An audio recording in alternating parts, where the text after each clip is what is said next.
Hello guys, देख सकते हैं आज का न्यू ब्लॉग में आपको स्वागत है। देख सकते हैं यहाँ पर मैं जा रहा हूँ। देख सकते हैं आज का दिखा रहे हैं मौसम कैसा है।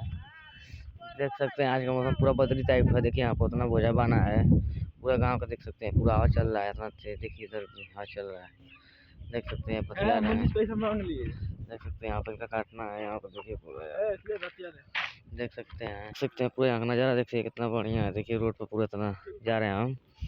देख सकते हैं पूरा यहाँ पूरा देखिए इधर भी पूरा पेड़ कितना हवा चल रहा है तेज में। देख सकते हैं पूरा यहाँ कटा रहा है, सब काट रहे हैं। यहाँ बोझा बना है देख सकते हैं।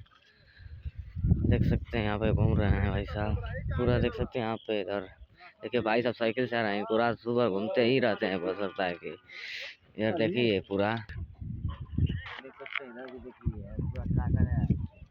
ये बारिश का मौसम है। हम लोग वहाँ भूसा उठाने अभी आए नहीं। देख सकते हैं जा रहे हैं हम इधर। आओ इधर लेकर आओ भाई। अरे देख सकते हैं शाम को दवा हम लोग का दिया पूरा बाल है।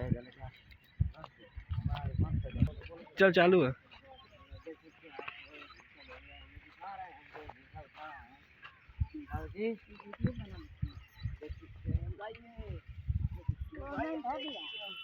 जा रहे हैं जाएंगे यहाँ पर।